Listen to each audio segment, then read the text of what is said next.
Not just treasuries sitting at multi-year highs, muni bonds as well. And after a rough couple of years, buyers are starting to come back in. Next guest says now's the time to add duration to lock in the highest yields since the financial crisis.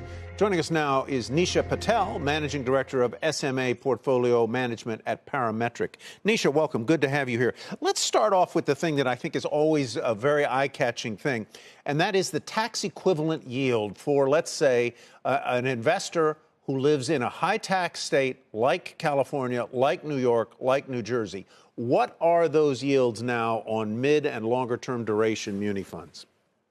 Yes. So again, as you pointed out, Tyler, we're looking at about 15-year highs almost in that intermediate and long part of the curve. So if we take a look at an A-rated 10-year maturity bond, we're almost looking at a little over 4%, right? So on a taxable equivalent basis, in those high tax states where that tax bracket is anywhere north of 8.5% to 9%, that's a taxable equivalent yield of 9.5%.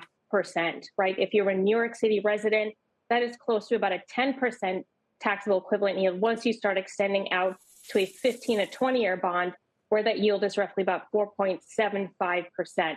And, just to reiterate, right, these are high quality bonds. So from our perspective, that reward from a risk side of things, at least from a credit standpoint, is absolutely incredible and something that we have not seen in really decades. What you seem to be suggesting as you try to persuade people to go out on the duration curve a little longer is that you think we are getting close to the point where the Fed is done raising interest rates. Am I reading you correctly?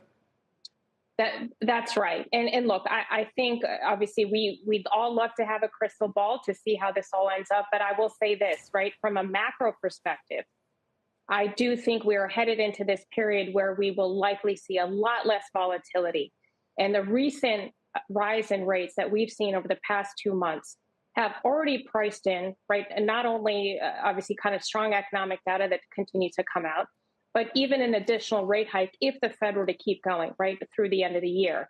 So we really feel that we are close to being done, whether it is, no more rate hikes or whether there is one more left.